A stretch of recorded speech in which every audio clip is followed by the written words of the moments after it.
help people who need help. Crystal Walker. Thank you, Crystal. She's the executive director of Faith in New York. I always forget your, I always call her president.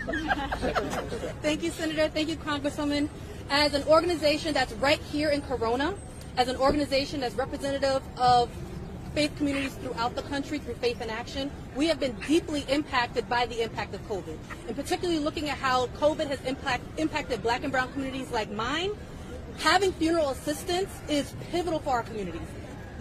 The weight of grief is already difficult on a community, and then when you put the economic impact of burying multiple family members, when as is you're already struggling for food, for rent, for your basic necessities, this is a pivotal moment for our communities. So as a faith-based organization who has lost family members, we have lost clergy, our faith leaders have lost friends and family and clergy. We are excited to be able to get this information out to our communities in as many languages as possible, to provide as many resources as possible to ensure that all who need this assistance have access to this assistance. Because again, it's one thing to have the assistance available, it's another thing to ensure that it gets to the hands of our grassroots communities.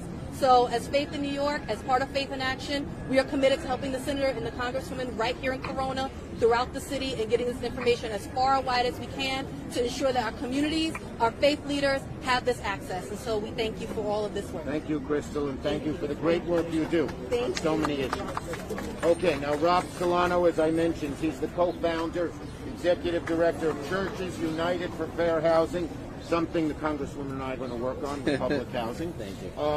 But as I mentioned, he lost his dear mother, Teresa Silvia Solano, and Joseph Mandel, his stepfather. So our condolences to you. Thank you, Senator Schumer, Congressman AOC. My name is Rob Solano, Executive Director and co-founder of Churches United for Fair Housing. We have 14,000 members from Sunset Park to Ridgewood to right here in Corona. They have been the hardest hit with COVID-19. One of the most difficult members for us is when our CUF member dies. But let me make it even more personal today. My mom and my dad, Papa Joe, died on the same day just 2 weeks ago. My mom's funeral was last week after months of being on a ventilator. Papa Joe died 3 days after he got COVID. I got to see him on the second day of COVID. He was walking around strong like a bull, saying that the machines were broken and looking forward to Easter. On the third day, the very next day, he died. On Easter, I put out those Easter eggs him and I were always put out for my son and his cousins to pick up. I did that without him this year. He was there in spirit. It would have been better if he was there in person too. My Churches United for Fair Housing members have been dealing with this pain since March of last year. Today I'm proud to stand with AOC, Senator Majority Leader Schumer, who feel the pain and the grief of the CUF members.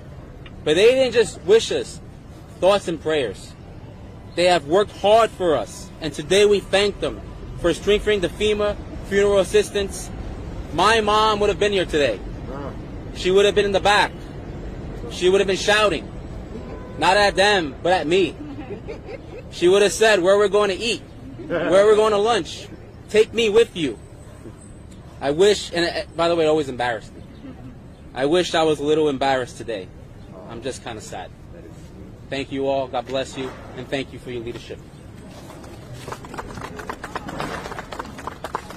You know what you are? You're immense. Not bad, Brooklyn. Okay. Do you want to introduce Saida? Sure. So, as I mentioned earlier, a huge start to this program started with a conversation with Saida Dunstan of Elm Corps right at the outbreak of the pandemic. This was before we had any public health data. This is before we knew exactly what was going on with COVID. And Saida, as a community leader on the ground in those very early days, got on the phone with me and said, this issue is going to disproportionately impact Black and brown communities. And she sounded the alarm very early. And that it's not just about where we are in terms of our zip code, but also the fact that this could have, and frankly did, over the last year, precipitated an enormous accelerant on our wealth gap. Because when you have a pandemic that is disproportionately impacting our essential workers here in Corona and our black and brown communities throughout the district. And then you have to bury loved ones, sometimes multiple times. That's tens of thousands of dollars. That's a down payment on a house gone. It's just an enormous and devastating financial impact. Saida sounded this alarm early, and if she didn't sound it at the time that she did, we wouldn't be here today. Right. A year later with over, $9 billion now for families across the United States. So that started here with community leaders like Saida and throughout our district as well. So it's my distinct honor to introduce her, Saida Dunston.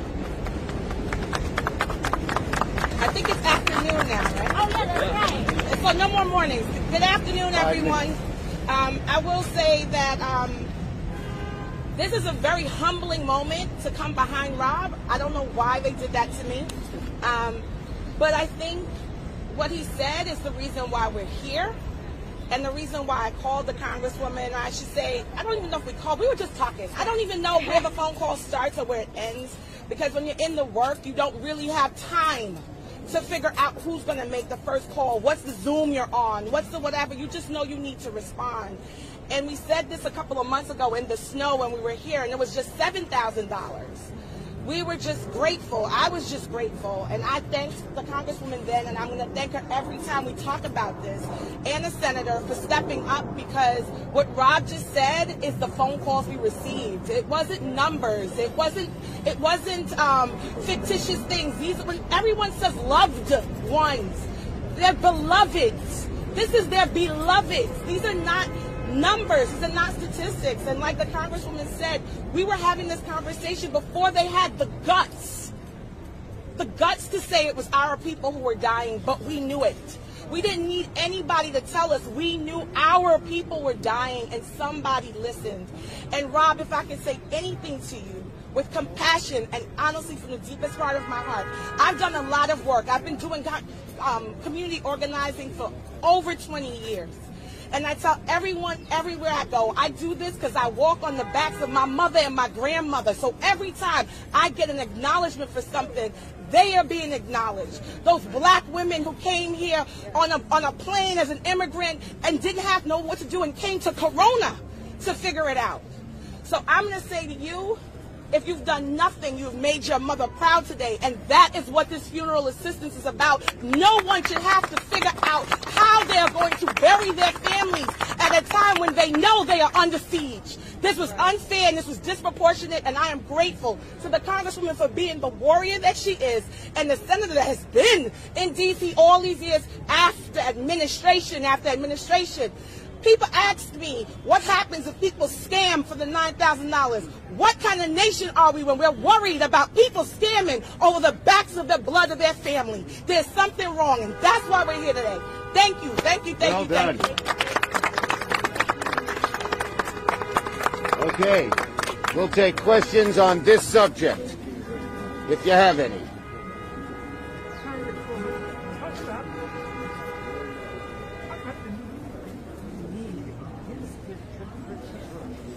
Yes, well, you know, we're here having this conversation in Corona Plaza.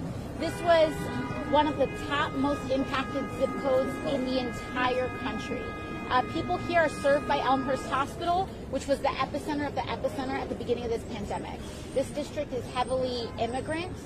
There are frontline essential workers that work throughout this community.